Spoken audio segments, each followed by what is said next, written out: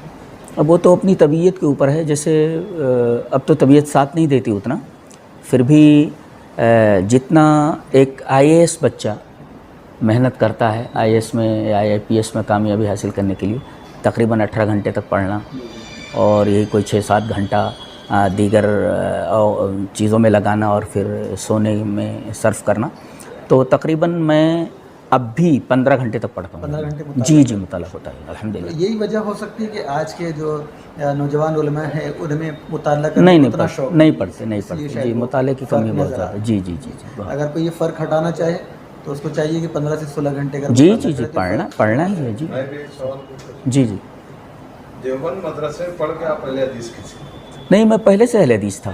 جب دارالعلوم دیوبند گیا تو کیا فرق لگا آپ کو دیوبند؟ جی جی میں نے یہ دیکھ منہج کا فرق ہے. تو میں نے یہ دیکھا کہ حدیثیں وہی پڑھاتے ہیں وہ، جیسے ہمارے یہاں بخاری شریف پڑھائی جاتی ہے، مسلم شریف پڑھائی جاتی ہے، ابو داؤد ہے.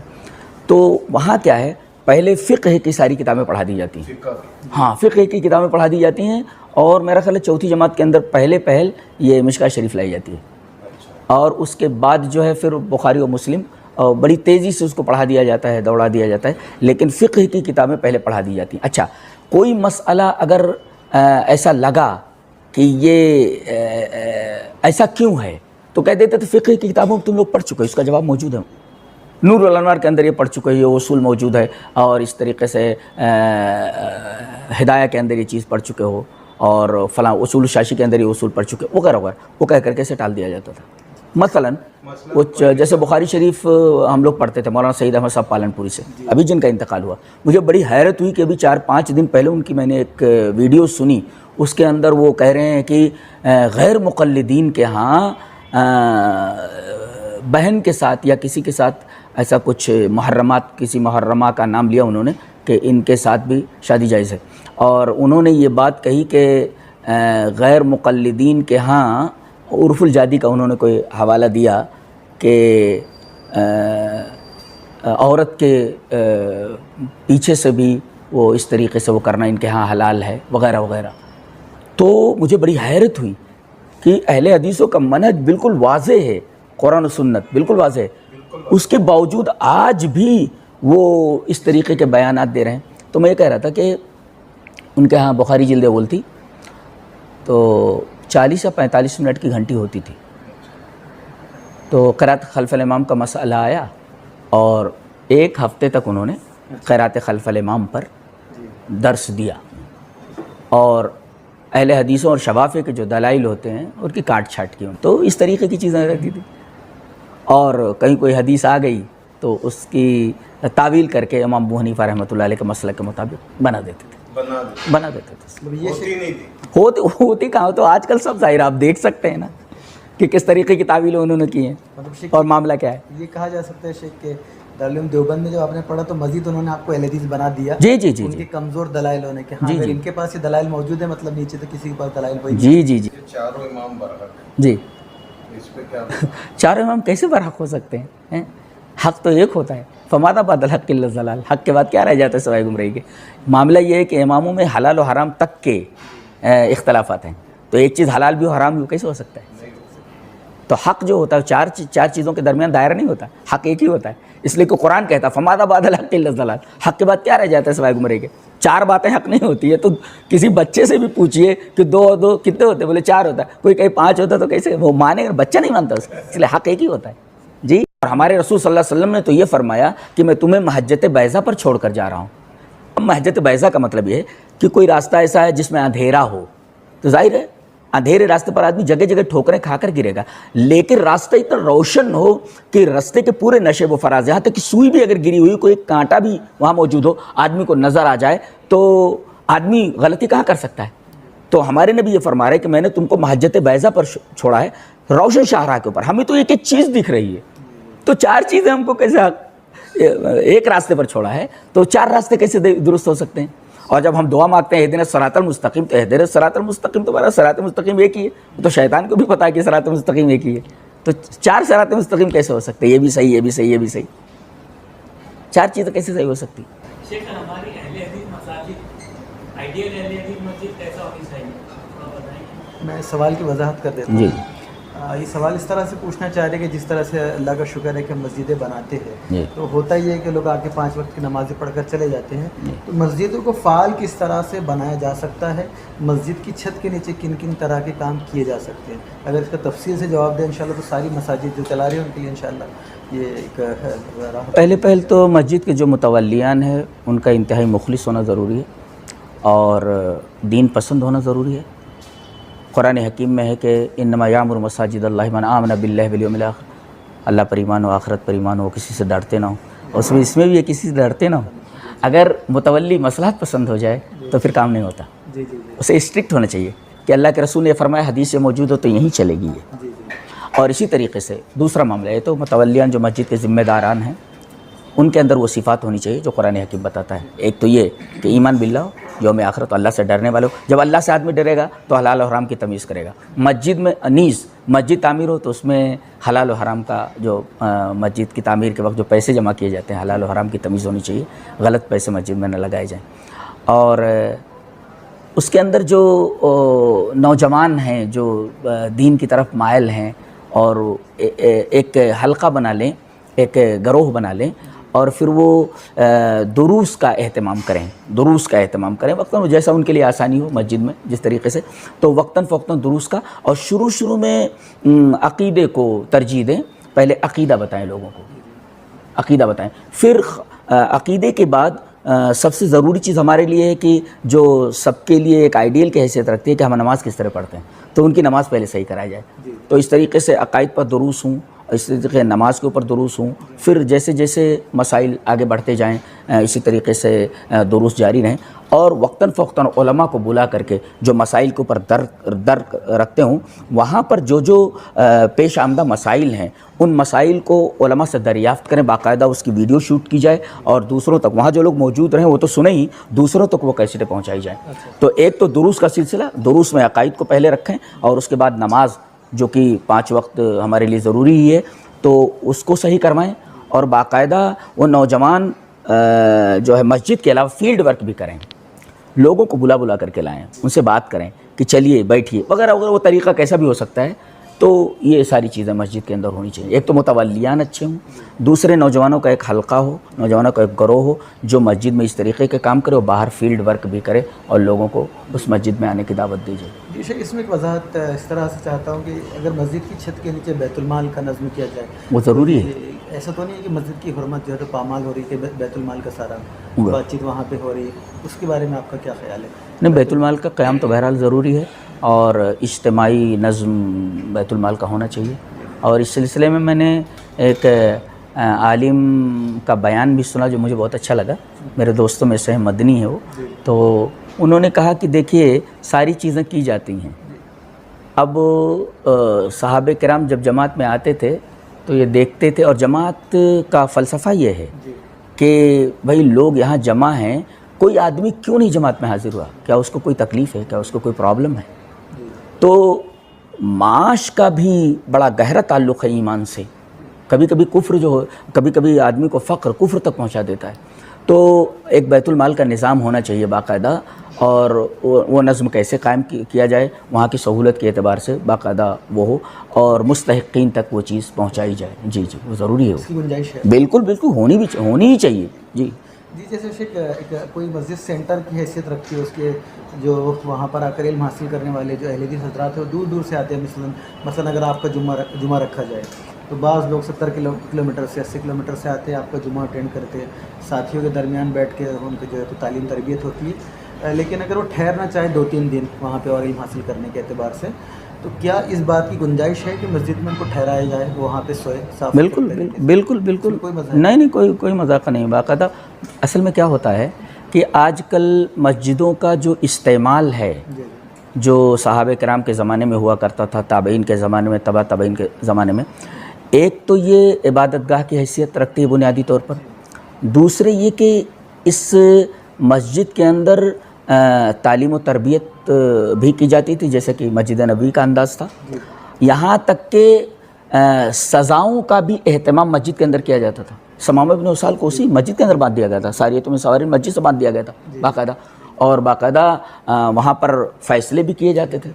کورٹ بھی ہوا، جی کورٹ بھی تھا وہ، یعنی جس طریقے سے ہم نے مسجد کو صرف نماز کے لیے محدود کر رکھا ہے، یہ ایک جو بڑا تنگ تصور ہے مسجد کے تعلق سے، بلکہ نبی کریم صلی اللہ علیہ وسلم کے زمانے میں دیکھا جائے تو یہ ایک روحانی مرکز کی حیثیت بھی رکھتی تھی، روحانی مرکز باقاعدہ، اور سماجی کام بھی ہوا کرتے تھے۔ کچھ غلہ ولہ بنٹنا ہوا تو وہاں پر باقاعدہ کھجوریں لٹکا دی جاتی تھیں، مستحقن آ کر کے وہ کھجوریں وہاں سے اوپر سے ایسا لٹکا رہتا تھا، اس میں سے لے لیا کرتے تھے۔ جی تو یہ ساری چیزیں ہوتی تھیں۔ جی شیخ، اللہ کے رسول نے کئی پیشن گوئی دی، اس میں سے ایک پیشن گوئی یہ کہ کچھ لوگ ایسے آئیں گے میرے بعد جو قرآن تو پڑھیں گے لیکن حلق کے نیچے سے نہیں اترے، نماز ایسی پڑھیں گے تو تم لوگ یعنی اپنی عبادت یا نماز کو، قرآن کی تلاوت کو ان کے سامنے حقیر سمجھو۔ ہم آج کے زمانے میں اس سے کس کو قرآن نہیں؟ اب پہلے یہ تو جو حدیث نبی کریم صلی اللہ علیہ وسلم نے بیان فرمائی، یہ خوارج کے تعلق سے ہے کہ وہ بڑے ہی متقی اور پرہیزگار بظاہر ہوا کرتے تھے، قرآن بہت اچھا پڑھتے تھے، کھڑے ہوئے نماز میں تو روتے تھے وغیرہ وغیرہ، لیکن چونکہ ان کا بنیادی عقیدہ یہ تھا کہ کوئی آدمی اگر گناہ کبیرہ کا مرتکب ہو جائے تو وہ اس کے لیے جہنم ہے اور وہ ہمیشہ جہنم میں رہے گا، کبھی نکالا نہیں جائے گا، تو گناہ کبیرہ کا مرتکب کافر ہے، اور جیسے ایک جو عام کافر ہوتا ہے اس طریقے کا کفر اس نے کر دیا، ہمیشہ جہنم میں رہے گا۔ تو ان کے کچھ غلط افکار اور غلط عقائد کی وجہ سے نبی کریم صلی اللہ علیہ وسلم نے ان کے بارے میں پیشین گوئی فرمائی کہ قرآن تو پڑھتے ہیں لیکن گلے سے نیچے نہیں اترتا، یعنی قرآن حکیم ان کی زندگیوں میں نافذ نہیں ہے۔ تو در حقیقت وہ ایک خاص گروہ کے بارے میں کہا گیا، لیکن اس گروہ کا منہج جو بھی اختیار کرے گا قیامت تک وہ اسی کے اندر مانا جائے گا۔ مثلا مغضوب علیہم کی تفسیر جب پوچھی گئی نبی کریم صلی اللہ علیہ وسلم سے تو آپ نے فرمایا مغضوب علیہم سے مراد یہود ہیں اور ضالین سے مراد نصارہ ہیں۔ اب کوئی یہ کہے کہ بھئی مغضوب علیہم سے مراد یہودی ہی ہیں، مغضوب علیہم سے مراد ضالین سے مراد نصارہ ہی ہیں، اس کا یہ مطلب نہیں ہے، بلکہ اس وقت یہود اور نصارہ ہی تھے۔ اب قیامت تک جو لوگ بھی اس طریقے کی فکر رکھیں گے، جیسا کہ یہود فکر رکھتے تھے، جس طریقے سے ضالین فکر رکھتے ہیں، اسی طریقے کی فکر قیامت تک جو لوگ رکھیں گے وہ سب ضالین اور یہود کے جو ہے دائرے میں آئیں گے۔ تو یہ جو حدیث ہے ایک خاص فرقے کے بارے میں ہے، جو خوارج کے بارے میں، یہ ایک تصور ہے کہ ان لوگوں کی فکر لے کر کے جو بھی آگے بڑھے گا وہ اس کے اوپر منطبق ہوگا۔ لمبی لمبی نماز پڑھتے ہیں، عبادت کرتے ہیں، جی لیکن کئی حدیثوں کا انکار کرتے ہیں اور اپنی عبادت کو صحیح سمجھتے ہیں۔ دیکھیں ایسا ہے کہ یہ ایک لمبا ٹاپک ہے، ایک طویل ٹاپک ہے کہ تکفیر کن کن مسائل میں کی جا سکتی ہے کہ یہ در حقیقت یہ مسلمان نہیں ہیں، اور کون کون سی چیزیں ایسی ہیں کہ کفر کا ارتکاب کرنے کے بعد بھی آدمی مسلمان ہی رہتا ہے۔ مثلا اس میں پہلی چیز تو یہ ہے کہ اگر استقراء ہے، زبردستی کی گئی، جیسے عمار ابن یاسر کے ساتھ، ان کے بارے میں تو آیت نازل ہوئی کہ ان کو پانی میں اتنے غوطے دیے جاتے تھے کہ ان کے ہوش برقرار نہیں رہتے تھے، پھر ان سے کہا جاتا تھا کہ محمد کا انکار کر، تو انکار کر دیتے تھے، بہت ساری چیزوں کا انکار کر دیتے، تو آ کر کے وہ کہتے تھے روتے ہوئے کہ اللہ کے رسول میرے سے ساتھ ایسی ذاتیں کی جاتی ہے اور میرے منہ سے ایسی چیزیں نکل جاتی ہیں جن کا تعلق کفر سے ہے۔ تو آیت کریمہ نازل ہوئی اور آپ نے ان کو سنایا، من کفر باللہ من بعد ایمانی، کہ جو آدمی اپنے ایمان کے بعد کفر کر لے، اس حال میں وقلبہ مطمئن بالایمان، اور اس کا دل جو ایمان کے اوپر مطمئن ہو تو اس کے اوپر یہ چیز لاگو نہیں ہوتی۔ تو کفر کا ارتکاب کرنے کے بعد بھی آدمی کافر نہیں ہوتا، اس لیے کہ ایک استقراء ہے، اور ایک ہوتا جہل، اسے معلوم نہیں ہے۔ بہت سارے لوگ ایسے ہیں جو بہت سارے کفریہ اور شرکیہ کاموں کا ارتکاب کرتے ہیں لیکن وہ جانتے نہیں، لہذا ہم انہیں یہ نہیں کہہ سکتے کہ ان کا شرک کفار مکہ کے شرک کی طرح ہے، یہ جہالت یہاں آڑے آگے۔ اور اسی طریقے سے بہت ساری چیزیں ایسے، جیسے ایک آدمی نے کہا تھا کہ جب میں مر جاؤں تو مجھے جلا دینا، اس لیے کہ میں اللہ کے سامنے میں حاضر نہیں ہونا چاہتا۔ تو دیکھیے اس نے ڈائریکٹ اس بات کا انکار کیا کہ مجھے دوبارہ زندہ نہیں کیا جا سکتا، اللہ اس بات پر قادر نہیں کہ مجھے دوبارہ زندہ کر سکے۔ یہ دیکھو ایک عقیدہ اس نے بنا لیا، لیکن اللہ نے اس کو زندہ کیا، باقاعدہ اس کے تمام اجزاء کو راکھ کے جمع کرنے کے بعد اسے زندہ کیا، اور اس کے بعد پوچھا تو نے ایسا کیوں کہا تیرے خوف سے ایسا ہوتا ہے۔ کبھی کبھی ایسا ہوتا ہے کہ زبان سے سبقت لسانی کی وجہ سے کفریہ کلمات نکل جاتے ہیں. جیسے وہ آدمی جس کے بارے میں اللہ کے رسول نے فرمایا کہ اللہ فرماتا ہے کہ بندہ جب توبہ کرتا ہے تو اللہ کتنا خوش ہوتا ہے. اسے ایک تمثیل سے سمجھایا گیا کہ ایک آدمی ایک جنگل میں بھٹک گیا, اس کا اونٹ بھاگ گیا جس کے اوپر اس کا پورا توشہ لدا ہوا تھا, پانی لدا ہوا تھا. اب اس نے اونٹ کو بہت ڈھونڈا لیکن ملا نہیں. ایک درخت کے نیچے جا کر کے بیٹھ جاتا ہے اور رونے لگتا ہے, روتے روتے سو جاتا ہے کہ اب تو میں مر جاؤں گا, اس سہارا سے میں نکل نہیں سکتا. اچانک وہ اونٹ اس کے سامنے حاضر ہوتا ہے, کھڑا ہوا ہے. تو اتنا خوش ہوتا ہے وہ کہ اس کی زبان سے نکلتا ہے کہ اللہ تو میرا بندہ ہے میں تیرا رب ہوں. تو دیکھیے اس کی زبان سے کفریہ کلمہ نکلا, لیکن چونکہ وہ سبقت لسانی ہے, وہ کہنا نہیں چاہ رہا تھا لیکن اس کی زبان سے. تو اس ایک ٹاپک ہے یہ باقاعدہ, اس پر کبھی انشاءاللہ میں تفصیل سے انشاءاللہ بلڈانہ میں کبھی بھی تکفیر کے جو شروط ہیں کہ تکفیر کے شرائط کیا ہیں کہ کیسے کہ آپ یہ تکفیر کر سکتے ہیں کہ یہ آدمی دائرہ ایمان سے ایک دم خارج ہو گیا, تو اس پر انشاءاللہ رکھیں گے. سوال مسجد کے تعلق سے بامبے میں دیکھا ہے کہ مسجدیں جو بنایا گئے ہیں اور اس کے اوپر جو فلور ہے اس پہ لوگ رہ رہے ہیں فلیٹ سے. شیخ یہ سوال پوچھنا چاہ رہے ہیں کہ بامبے میں اس طرح سے کہ نیچے مساجد ہے جی. اور اوپر فلیٹ سسٹم میں لوگ رہ رہے ہیں, جی تو جی. اس طرح سے مسجد ہو سکتی ہے. اور ایک اور دوسرے انداز سے یہ کہ مسجد کے سامنے حصے میں دکانیں نکالی جا سکتی ہے جی جی. اگر روڈ سے ہو. مسجد کا معاملہ ایسا ہے کہ جہاں تک مسجد کے لیے جو چیز لی گئی ہے وہ مسجد ہے وہ مسجد جی. اس کے علاوہ اگر آپ دکانیں وغیرہ نکالنا چاہیں تو میں جہاں تک سمجھتا ہوں کہ اس کے علاوہ جگہ میں نکالی جائے وہ. اس کے علاوہ دکان جی جی مسجد کی شرعی حد میں نہیں ہونا. جی جی, میں جہاں تک سمجھتا ہوں ایسا. کہ بہت سارے لوگ ایسے ہیں کہ جو 20 یا 25 سال یا 30 سال کی عمر میں اہل حدیث ہوتے ہیں, اس وقت ان کی قرآن و حدیث سے محبت ہو جاتی ہے, چاہتے ہیں علم حاصل کرنا, لیکن اس عمر میں جا کر مدارس سے علم حاصل کرنا پاسبل نہیں ہوتا ہے. اس طرح کے جو نوجوان ہیں تو انہوں نے کس طرح سے علم حاصل کرنا چاہیے, اگر ان کو ایک راہ مل جائے آپ کے پاس سے کہ یہ کتابیں پڑھنا چاہیے اور اس طرح کا ٹریک فالو کرنا چاہیے, تو انشاءاللہ ان کے لیے کوئی رہنمائی ہوگی. جی, جواب اس کا یہ ہے کہ اگر کسی نوجوان کو عربی زبان نہیں آتی تو بیسیکلی میں یہ کہوں گا کہ دھیرے دھیرے وہ عربی سیکھیں, اس لیے کہ اصولی طور پر پوری شریعت عربی میں ہے. اب یہ آپ دیکھیں مرزا جو جہلمی ہے انجینئر, وہ کیسی کیسی غلطیاں کرتا ہے عربی نہ جاننے کی وجہ سے. مثلا استخلافہ کا ترجمہ وہ اوسا سے کرتا ہے, یعنی استخلاف کا مطلب خلیفہ بنایا. اب اس کا ترجمہ اگر کوئی کہ جو وصیت کیا تو اس نے حضرت علی رضی اللہ تعالیٰ عنہ کی فضیلت کا پہلو نکال رہا ہے وہ.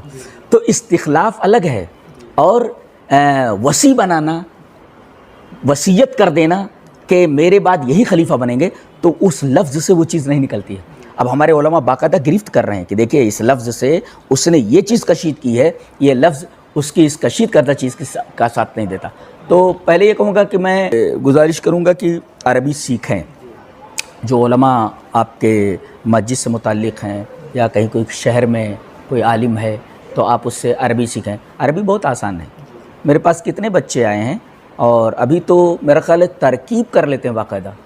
ایک لڑکا ہے شہادت بھائی وغیرہ جانتے ہیں کہ وہ کیمسٹری کا استاد ہے, ابھی میرا خیال ہے 30-32 سال کا بچہ ہے, بلکہ 28 سال کا بچہ ہے وہ, اور میرے پاس برابر آتے ہیں پڑھنے کے لیے. قرآن حکیم کی آیتوں کی ترکیب کرتا ہے, جبکہ ترکیب انتہائی مشکل ہوتی ہے, انتہائی مشکل ہوتی ہے.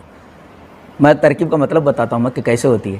جیسے الحمدللہ رب العالمین الرحمن الرحیم مالک یوم الدین, یہ تو ریڈنگ ہے. یہ ترجمہ کے تمام تعریف اللہ کے لیے جو رحمان اور رحیم ہے اور یوم آخرت کا مالک ہے. یہ تو ہو گیا ترجمے کے ساتھ اس کا ترجمہ, یہ ریڈنگ کے ساتھ اس کا ترجمہ. لیکن اب ترکیب کریں گے تو کیسے کریں گے؟ الحمد مبتدا, لام جار, اللہ مجرور موصوف, رب مضاف, العالمین مضاف الیہ, مضاف اپنے مضاف سے مل صفت اول اللہ موصوف کی, الرحمن صفت ثانی, الرحیم صفت ثالث, مالک مضاف, یوم مضاف الیہ, الدین مضاف الیہ, مضاف اپنے مضاف الیہ سے مل مضاف الیہ, مالک مضاف کا, مالک مضاف اپنے مضاف الیہ کی صفت رابع اللہ موصوف کی. اللہ موصوف اپنی چاروں صفتوں میں مجرور ہوا, امر جار کے جار اپنے مجرور سے مل کر متعلق ہوا, ثابت المقدر کے ثابت المقدر پر متعلق سے مل کر خبر, مبتدا اپنی خبر سے مل کر جملہ اس میں خبر ہے. یہ بہت مشکل ہے, یہ وہ کرتا ہے وہ اعلیٰ درجے, وہ سہیل. تو یہ اور انہوں نے یہ اپنا شیڈول بنا لیا ہے کہ ہر دن یا ہر دوسرے دن کسی ایک آیت کی وہ ترکیب کرتے ہیں, اور کہیں گڑبڑ ہوتا ہے تو مجھ سے پوچھتے ہیں, فون پر پوچھ لیتے ہیں یا ملتے ہیں, ابھی آئے گا وہ تو وہ پوچھ لیتے ہیں. تو دیکھیے سیکھا اس نے آ کر کے. اور ایک لڑکے نے تو 1.5 سال اپنی نوکری چھوڑ کر کے باقاعدہ لندن سے پڑھ کر کے آیا. وہ جانتے ہیں اس کو, لندن سے پڑھ کر کے آیا. ہاں ابھی میں کہہ رہا ہوں کہ جیسے اب ممکن نہ ہو عربی سیکھنا, تو جیسے جس زبان کو وہ جانتا ہوں، جیسے انگلش میں بہت ساری کتابیں، جیسے نماز کے تعلق سے اگر پڑھنا ہے تو انگلش میں موجود ہے.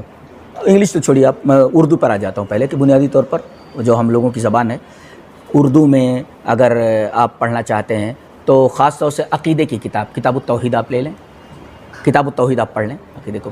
کچھ اور ڈاؤن لوڈ کریں گے تو اردو میں اور بہت ساری کتابیں آ جائیں گی، جیسے عقیدہ طحاویہ ہے، شرح عقیدہ طحاویہ، وہ اس کا بھی ترجمہ ہو کر کے آ گیا ہے. وہ اور ڈیولپ کریں آپ عقیدے کو تو آپ اور بہت ساری کتابیں اس طریقے عقیدے کی ہیں، تو عقیدے کی کتابیں جمع کر لیں اور اس کو پڑھیں. کہیں سمجھ میں نہ آئے تو علماء سے علماء کو جو ہے ان سے رابطہ کریں اور ان سے اس کا مطلب دریافت کریں کہ اس کا کیا مطلب ہے. تو یہ عقیدے کی. نماز پر بہت ساری کتابیں ہیں، نماز محمدی کے نام سے وغیرہ وغیرہ. آپ پوری نماز کا طریقہ دیکھ سکتے ہیں. ایسے سیرت پر ہے، سیرت پر آپ الرحیق المختوم دیکھ لیں، بہت بہترین کتاب ہے. از اول تا آخر پڑھ جائیں سیرت کی، کئی بار پڑھیں، باقاعدہ دروس. میں نے تو باقاعدہ درس رکھا اس کا جی. اور اس طریقے سے صحابہ کرام کی سیرت ہے، اور خاص طور سے اگر صحابہ کرام کو جو ہے ان کی سیرتیں پڑھنا تو پہلے بخاری شریف، مسلم شریف، اس میں کتاب و فضائل صحابہ کرام کی جو فضیلتیں ہیں وہ آپ ترجمے سے دیکھ ڈالیں. حدیث وغیرہ اس طریقے سے آپ دیکھتے جائیں. شیخ آپ کی جو کتابیں اب تک کے چھپ چکی کچھ اس پہ روشنی ڈالیں. جی اس پر تو میں نے بتایا ابھی کہ تقریباً 12 علوم کے اوپر میں نے کتابیں لکھی ہیں. ایک تو نحو ہے، صرف ہے، اور فرائض کے اوپر ہے، منطق ہے، فلسفہ ہے، مصطلح الحدیث ہے، اس سے اصول فقہ ہے. تو بہت ساری کتابیں میں نے لکھا ہے.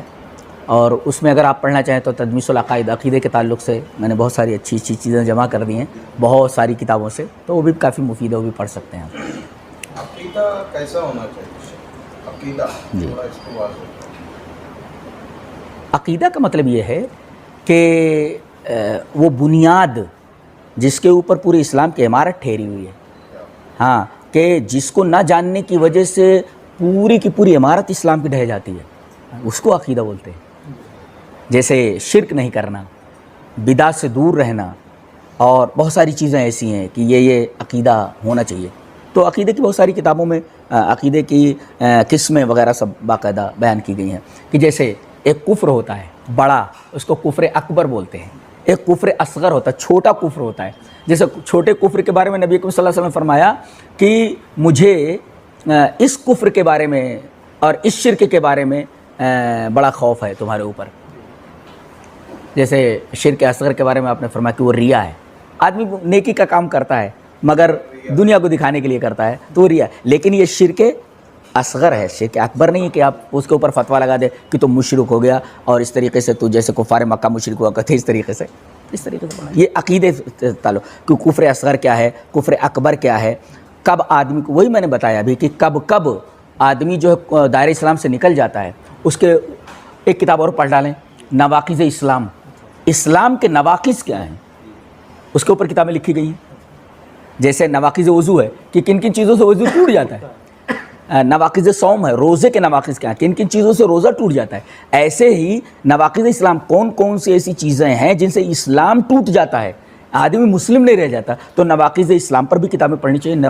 اس مار کر آپ دیکھیں گے نیٹ کے اوپر تو الحمدللہ بہت ساری کتابیں آپ کو، جمیل زینو وغیرہ کی کتابیں ہیں وہ تو ہر جگہ ملتی ہیں ترجمے کے ساتھ، وہ دیکھ لیں. جیسے آپ نے فرمایا کہ آپ 12 کتابوں کے ماشاءاللہ مصنف ہیں، جی سب سے زیادہ آپ کی پسندیدہ کتاب کون سی؟ یہ سوال تو ایسے ہی ہوا جیسے بچوں میں سب سے زیادہ کس سے محبت ہے، سب سے برابر ہوتی ہے، پھر بھی لیکن کس کتاب؟ مجھے سب سے زیادہ جو علم ہے، جس چیز سے زیادہ مجھے محبت ہے وہ علم القرآن ہے. جی جی. اور اس پر الحمدللہ 15 سال سے ہر رمضان میں تفسیر کیا کرتا ہوں. اور برکت یہ ہوئی کہ الحمدللہ تقریباً 25 لاکھ لگے اور وہ کتاب 3 جلدوں میں تیار ہو کر کے آئی، جو بہت ساری تفاسیر کا خلاصہ ہے، وہ ایک الگ انداز کی ہے. جی جی. اور اس میں نے اہتمام کیا ہے کہ وہ تمام آیات کی تفسیر نہیں ہے، اس لیے کہ تمام آیات کی تفسیر کے لیے تقریباً 15 20 جلدوں میں چلی جائے. اب چھپنے والا مسئلہ ہے تو لکھنا اور طبیعت ساتھ دیتی کہ نہیں. اب جیسے عون الرحمن ابھی آئی عربی میں 25 جلدوں میں ہے. میں نے ابھی پڑھا نہیں، ابھی صرف بیٹے سے میں نے کہا کہ میرے اس موبائل کے اندر اس کو ڈاؤن لوڈ کر کے رکھ دے، میں انشاءاللہ اس کو پڑھ لیتا ہوں 2-1 مہینے کے اندر انشاءاللہ. ہاں 1 ہفتے کے اندر 1 جلد تو ہو جاتی ہے انشاءاللہ. تو 25 جلدیں ہیں 2-3 مہینے میں ہو جاتی. تو اب دیکھیے ایسی ایسی کتابیں بھی آ رہی ہیں. تو سب سے زیادہ مجھے علم القرآن سے محبت ہے، اس کے بعد علم الحدیث سے. اور علم الحدیث سے محبت کا اندازہ آپ تو لگا ہی سکتے ہیں کہ میں حدیث پوری پڑھتا ہوں. اور مصطلح پر میں نے لکھی ہے کہ حدیث جو میں نے پڑھی ہے سند کے اعتبار سے کیسی ہے. اسی سند نبی کریم صلی اللہ علیہ وسلم. حدیثیں تو سبھی بیان کرتے ہیں, بہت سارے لوگ ہیں, بریلوی بھی بیان کرتا ہے, دیوبندی بھی بیان کرتا ہے, سارے کے سارے حدیثیں بیان کرتے ہیں, اور دلیل تو سبھی رکھتے ہیں, لیکن دلیل محکم کون سی, برہان کس کے پاس ہے, سند صحیح کون سی ہے, فلاں نے فلاں سے کہا, فلاں نے فلاں. اب بھائی اس میں روات کو ہمیں چیک کرنا ہے کہ کہاں کون سا راوی گڑبڑ ہے, کیسے کیا ہے, تو یہ حدیث کے اندر یہ بھی جاننا ضروری ہے, تو اس پر بھی کتابیں پڑھتے رہیے. اہل حدیث کی بنیادی چیزیں جیسے دوسرے لوگ بھی ہیں یہاں, جیسے بنیادی چیز تو خود نبی بتا کر گئے کہ حضرت ابو ہریرہ کی روایت ہے کہ میں تمہارے درمیان 2 چیزیں چھوڑ کر جا رہا ہوں, مضبوطی سے اگر پکڑے رہے تو گمراہ نہیں ہوگے, وہ ہے جو اللہ کی کتاب اور میری حدیث, میری سنت. ان دونوں چیزوں کو پکڑے رہو گے تو کبھی گمراہ نہیں ہوگے. گویا کہ اہل حدیثوں کا وہی بنیاد ہے اور وہی بیس ہے جو نبی کریم صلی اللہ علیہ وسلم ہمیں دے کر کے گئے ہیں, قرآن اور حدیث. قرآن پیش کر دیا جائے کہ یہ اس آیت کے مطابق میرا منہج ہے, اور حدیث پیش کر دی جائے اور اس حدیث کے مطابق میرا منہج ہے. الحمدللہ اہل حدیثوں کے بارے میں کوئی یہ نہیں کہہ سکتا کہ ان کا کوئی بھی عمل صحیح حدیث کے خلاف ہے, الا ماشاء اللہ کہیں کسی حدیث کے اوپر حکم لگانے میں کسی سے اگر غلطی ہو گئی تو ایک الگ بات ہے. بعد میں بہت ساری حدیثوں کے اوپر ہم عمل کرتے رہتے تھے, لیکن آج ان حدیثوں کے بارے میں یہ حکم لگایا جا چکا ہے کہ یہ جو حدیث صحیح نہیں, ہم نے اسے رجوع کر لیا. ہاں وہی میں کہہ رہا ہوں کہ بھئی سارے لوگ کہتے ہیں کہ بھئی ہم حدیث کے اوپر عمل کر رہے ہیں, لیکن یہ ہے کہ حدیث صحیح کون سی ہے, صحت و ضعف کا جاننا ضروری ہے. اب جیسے رفع الیدین کی روایتیں ہیں, آپ دیکھیں کہ رفع الیدین کی روایتیں تمام کتب ستہ میں موجود ہیں, تمام کتب ستہ میں موجود ہے. اگر یہ کہہ دیا جائے کہ یہ منسوخ ہے تو سب سے پہلے یہ سوال ہوگا کہ یہ تمام جو بڑے بڑے ائمہ ہیں, ائمۃ الحدیث ہے, کیا ان کو معلوم نہیں تھا کہ ناسخ کیا منسوخ کیا ہے؟ سب سے پہلے تو ان کے اوپر حرف آتا ہے کہ انہیں جب ناسخ و منسوخ کا علم ہی نہیں تھا تو یہ حدیثیں لائے کیوں جب یہ منسوخ تھی.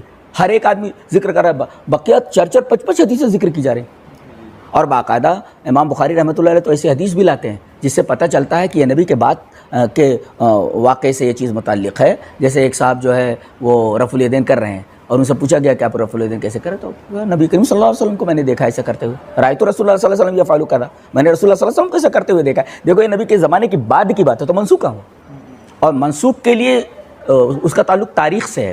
یہ چیز منسوخ ہوئی, یہ چائے میں نے پوری پی, ختم کی, ختم ہونے کا وقت کیا ہے وہ بتایا جائے.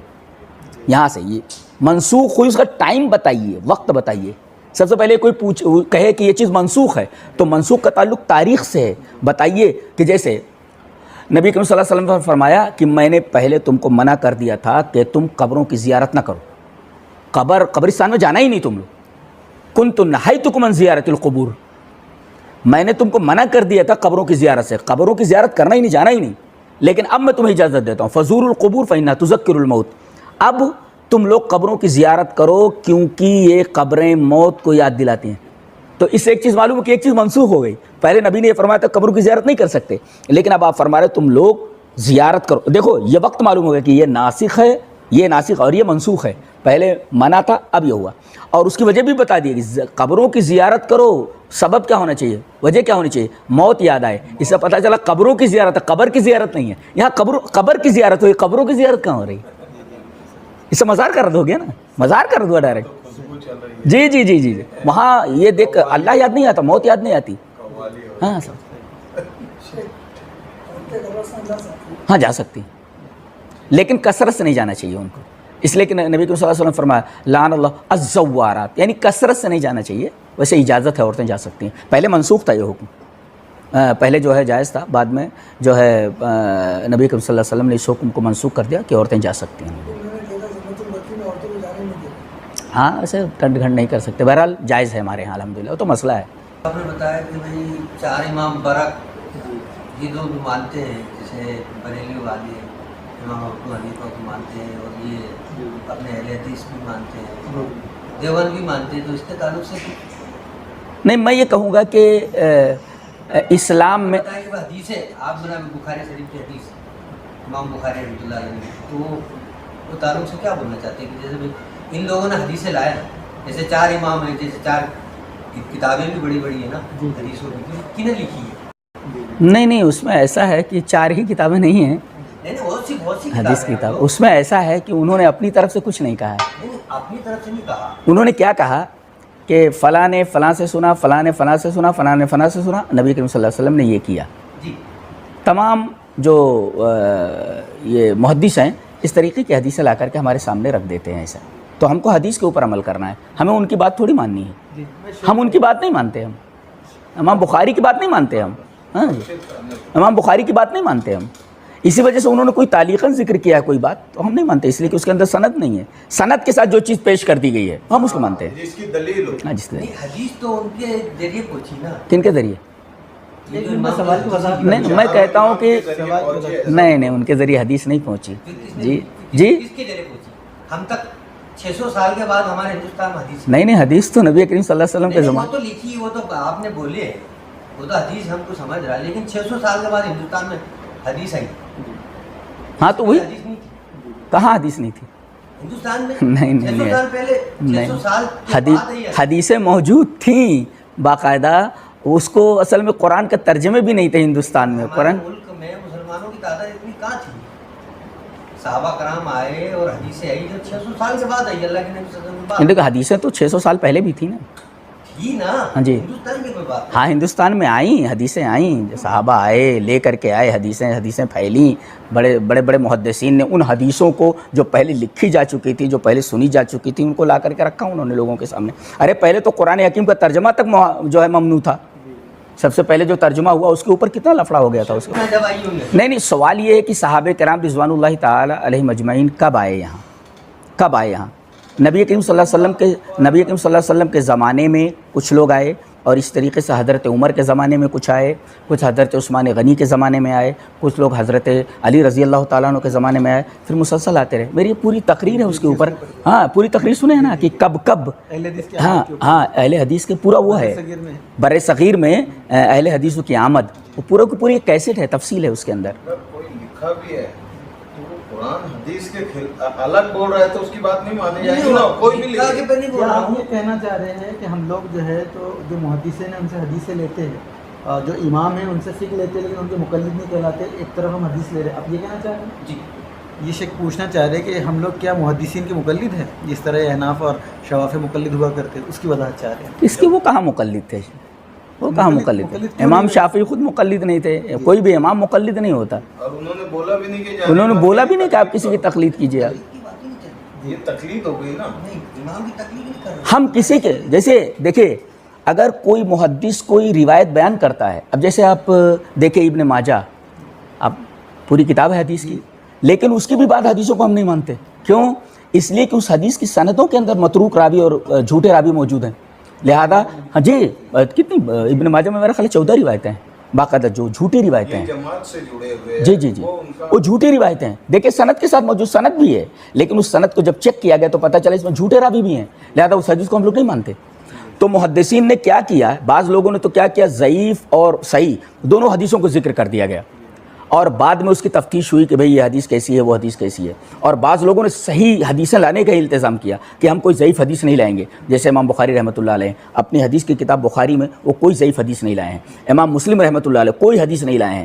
اس طریقے سے امام ابن حبان ہے, اور بہت سارے لوگ ہیں جنہوں نے اہتمام کیا ہے کہ اپنی حدیث کے اندر لائیں گے تو صحیح لائیں گے. اس لیے صحیح بخاری, صحیح مسلم, صحیح ابن حبان, جن لوگوں نے اپنی کتابوں میں صرف صحیح حدیثیں لانے کا اہتمام کیا, اس کے اوپر آپ یہ بھی نہیں کہہ سکتے کہ یہ حدیث صحیح نہیں ہے, یہ حدیث صحیح ہے. امام کا انتخاب کب ہوا اور کس نے کیا, اس سے سمجھ میں آئے گا. نہیں ایسا ہوا کہ چاروں امام ایک زمانے میں تھے ہی نہیں. حضرت امام ابو حنیفہ کا انتقال ہو رہا ہے تو امام شافعی پیدا ہو رہے ہیں, تو اب چاروں امام ایک ساتھ تھے ہی نہیں. بعد میں چل کر کے یہ ساری چیزیں جو ہوئیں اور مسئلے اٹھے اپنے اپنے زمانے میں, تو بعض مسائل کو لے کر کے لوگ الگ الگ فرقہ بن گئے. مثلا قرآن مخلوق ہے یا غیر مخلوق ہے, مامون الرشید اعظم کے زمانے میں فتنہ اٹھا, اور کچھ لوگ قرآن کے مخلوق ہونے کی طرف چلے گئے, کچھ لوگ قرآن کے غیر مخلوق ہونے کی طرف چلے گئے. دیکھیں ایک مسئلہ ہوا, مسئلہ اٹھا اور اس کے اوپر بڑے فتنے اٹھے, یہاں تک کہ امام احمد حنبل رحمۃ اللہ علیہ کو مار کھانی پڑی, جیل جانا پڑا, ساری چیزوں. تو اب جو ہے ایک گروہ ادھر ہو گیا اس مسئلے کو لے کر کے, ایک گروہ آج بھی ویسے ہی ہے. بہت سارے لوگ ہیں کسی مسئلے کو لے کر کے ایک طرف ہو جاتے ہیں, کسی مسئلے کو لے کر ایک طرف ہو جاتے ہیں. ایسا ہے. یہ ماشاء اللہ بہت اچھی بات ہے, لیکن یہ جیسے بہت بے دینی ہے. دیکھو مالیگاؤں ماشاء اللہ کیسا مسجدوں کا شہر کیا جاتا ہے, لیکن اس کے بعد سے دیکھو کتنے لوگ ہیں نا دین سے بہت دور, اس کے تعلق سے کون فکر کرے؟ نہیں تو فکر تو یہ دیکھیں, سب سے پہلی فکر تو انتظامیہ کو ہونی چاہیے, اور دوسرے ہر مسلمان کا یہ فریضہ بنتا ہے انفرادی طور پر کہ اپنے اپنے دائرے کار میں وہ کام کرے. کم سے کم اپنے اپنے گھر کو اگر آدمی سدھار دے تو پورا شہر سدھر جائے. دیکھتے ہیں ہم کہ بھائی لوگ بازاروں میں جا کے بیٹھے رہتے ہیں لیکن مسجد کو آواز نہیں کرتے. دیکھیے قرآن حکیم میں تبلیغ کا انداز بھی بتایا نا کہ تبلیغ کیسے کی جائے. پہلے کہا یا ایھا الذین آمنوا قوا انفسکم، اپنے آپ کو دیکھو. دیکھیں اپنے سے تبلیغ شروع کرو، پہلے اپنا عقیدہ درست کرو، پہلے اپنا عمل درست کرو. ہمارا عقیدہ کیسا ہونا چاہیے؟ قرآن کے مطابق. ہمارا عمل کیسا ہونا چاہیے؟ ہماری نماز کیسی ہونی چاہیے؟ صلو کما رأیتمونی اصلی، جیسا نبی نے نماز پڑھ کر کے بتایا ویسے. اب دیکھو یہاں پر ہے صلو کما رأیتمونی اصلی، تم لوگ ویسے نماز پڑھو جیسے تم لوگوں نے مجھے پڑھتے ہوئے دیکھا ہے. اب نماز کا طریقہ شافعیوں نے کچھ نکال لیا ہے، حنفیوں نے کچھ نکال لیا ہے، اور اسی طریقے سے حنبلیوں نے کچھ نکال لیا. اب ساری نمازیں تو صحیح نہیں ہو سکتی نا. نبی کو ایک ہی طریقے پر پڑھتے ہوئے دیکھا ہے، اس کا مطلب ایک ہی نماز صحیح ہے. بعد میں اختلافات کن کن مسائل کو لے کر کے الگ الگ ترتیب بتائیے. پہلے اپنے آپ کو صحیح کرو، آپ کا عقیدہ اور عمل صحیح ہونا. وَأَهْلِيكُمْ، پھر اپنے اہل و عیال کو. دیکھیں یہ ترتیب ہے. یہ اب اپنی اصلاح کی ہی نہیں اور آپ جگہ جگہ جا رہے ہیں اصلاح کرنے کے لیے. یا ایھا الذین آمنوا قوا انفسکم، پھر اس کے بعد اہلیکم، اپنے گھر والوں کو. بیٹا نمازی نہیں ہے، بیٹی نمازی نہیں ہے، عورت نمازی نہیں ہے، اور جو دوسرا اسٹیپ ہے وہ ہم نے آپ ملحوظ نہیں رکھا. اچھا تیسرا اسٹیپ وانذر عشیرتک الاقربین، آپ کے جو اقربا ہیں، جو رشتہ دار ہیں، ان کے درمیان آپ تبلیغ کیجئے. تو اپنے آپ کو، اپنے اہل و عیال کو، اپنے اعزاء اور اقارب کو. پھر اس کے بعد اپنے گاؤں کو، گاؤں قرآن کریم لِتُنذِرَ أُمَّ الْقُرَىٰ وَمَنْ حَوْلَهَا. اب جو ہے ام القریٰ ہے، یعنی اپنا گاؤں ہے، پورے گاؤں میں آپ تبلیغ کیجئے. دائرہ کار کو بڑھا دیا آپ نے. پھر اس کے بعد گاؤں سے جب نکلے تو ومن حولہا، گاؤں کے اطراف میں جہاں تک آپ کا دائرہ کار ہے وہاں جا کر کے آپ تبلیغ کیجئے. اس کے بعد کافۃ للناس، آپ پوری دنیا میں جا کر کے وہ کریں. آپ افریقہ جائیں، آپ نیپال جائیں، آپ کہاں جانا ہے وہ ترتیب آپ کو بتا دیجیے. لیکن ترتیب الٹی ہو گئی ہے نا. اپنے آپ کی اصلاح نہیں ہے، اپنے گھر والوں کی اصلاح نہیں ہے، اقربا اور اعزاء کے رشتہ داروں کی اصلاح نہیں ہے، اپنے گاؤں کی اصلاح نہیں ہے، اطراف اور اکناف اور جوانب جو ہے گاؤں کے وہاں جو ہے اصلاح نہیں ہے، اور آپ یہاں سے دوسرے ملک میں چلے جا رہے ہیں. تو ترتیب ملحوظ نہیں رکھی گئی. وہاں والے یہاں آ رہے ہیں. جیسے آپ نے بولا کہ بھائی اپنی اصلاح کر کے دوسروں کی اصلاح کرو. جی تو ایسا ضروری نہیں ہے کہ بھائی وہ ہم اس کو نہیں بول رہے. جی گھر والوں کو نہیں بولے کہ بھائی نماز پڑھو بھائی. جی اگر وہ نہیں پڑھتے تو اس میں ہماری تو اصلاح ہو رہی ہے، جی. ان کی نہیں اصلاح ہو رہی. لیکن آپ یہ کہیں گے نا کہ آپ کا کام ہے صرف کہنا، اور جس حد تک آپ کہہ سکتے ہیں کہ اس طرف سے ایسا ریئیکشن نہ ہو جس کی وجہ سے فتنہ پھیلے، تو آپ اس حد تک مکلف ہیں. ھذا بلاغ للناس، آپ کا کام پہنچا دینا ہے بس. یا ایھا الرسول بلغ، آپ کا کام پہنچا دینا ہے. حضرت نوح نے پہنچایا، بیٹا نہیں مانا، ڈوب گیا، اور ایسے آپ لیکن پہنچایا تو. لا یضرکم من ضل اذا ہدیتم، آپ کو کوئی ضرر نہیں پہنچے گا جب آپ ہدایت یاب ہیں. تو بالکل صحیح کہہ رہے ہیں آپ، بالکل صحیح ہو. جو گھر کا بڑا ہوتا ہے وہ تو اس کے اوپر ذمہ داری آتی ہے نا. کل اللہ تو دیکھیں ذمہ داری کا مطلب کیا ہے؟ ذمہ داری ایک حد تک نبھائے گا. جیسے ان کے اوپر زبردستی نہیں کر سکتا. وہ زبردستی کا مطلب یہ ہے کہ کوئی ایسا ریئیکشن ہو، جو گھر سے نکال دیا آپ نے، اور عورت نماز نہیں پڑھی، اس کو طلاق آپ نے دے دیا. یہ ساری چیزیں سے ایک حد تک ہے. بلاغ ہے، آپ پہنچا دیجئے آپ تک. اب وہ سامنے والا مانے یا نہ مانے وہ آپ کا کام، لیکن کہاں آپ پہنچا دیجئے. آپ کو پہنچانا ہے. جیسے نوح علیہ السلام نے تمام انبیاء کرم، بعض انبیاء ایک نہیں مانا. قیامت کے میدان میں ایک نبی ایسا کھڑا رہے گا تنہا، اس کا کوئی امتی ہی نہیں ہے، تنہا کھڑا ہے. اللہ، مجھے وہ نبی کی یاد آتی ہے تو میں رو پڑتا ہوں کہ ایک نبی یہ بھیجا گیا، اس میں ایک آدمی ایمان نہیں لایا، تنہا میدان حشر میں کھڑا ہوا ہے. تو کوئی آدمی ایمان نہیں لایا، تنہا کھڑا ہوا ہے. تو کیا اس نے اپنا حق نہیں ادا کیا؟ پہنچا دیا اس نے. یہ دور حضرت یہ ہے کہ جیسے امت بے دینی پہ آ جائے جی تو اپنا کیا فرض ہے؟ امت بے دینی بے دینی پہ سب سے زیادہ بے دینی. تو آپ نہیں، وہی میں نے کہا نا کہ ہمارا کیا فرض ہے؟ آپ کوشش کریں نا، آپ کوشش کریں. کس حد تک آپ کو کوشش کرنا ہے؟ اللہ کے رسول نے کہا ترکت فیکم امرین لا یکلف اللہ نفسا الا وسعہا. اللہ آپ کو اتنا ہی مکلف بناتا ہے جس کی طاقت آپ کے پاس ہے. آپ بے دینی کو دیکھ رہے ہیں. اب بے دینی کا بعد اگر آپ کو طاقت ہے تو ہاتھ سے، طاقت نہیں ہے تو زبان سے، اور اگر نہیں تو کم سے کم دل میں اس کو برا سمجھے. اور دل میں برا سمجھنے کا مطلب یہ ہے کہ آپ ان لوگوں سے کنارہ کش ہو جائیں. شیخ پہلے توحید کی دعوت دینا ضروری ہے نماز کی؟ توحید کی دعوت دینا ضروری ہے. اس لیے کہ انبیاء کرام کو دیکھیے 13 سال تک خود نبی نے ہمارے توحید کی دعوت دی. نماز بعد میں فرض ہوئی. لیکن یہاں ایسا ہے کہ توحید کی دعوت دینے کے ساتھ ساتھ نماز چونکہ اس کا ایک مظہر ہے، اولین مظہر ہے، لہذا نماز کی طرف لایا جائے اس کو، چاہے وہ غلط سلط ہی پڑھے، چاہے لوگوں کو دیکھ کر ہی کہ پڑھے، گرتا پڑتا رہے، لیکن عقیدے کے ساتھ ساتھ اس کی تعلیم دی جائے. بنیاد تو عقیدہ ہی ہے، اس لیے کہ وہ بیس ہے، وہ بنیاد ہے. وہ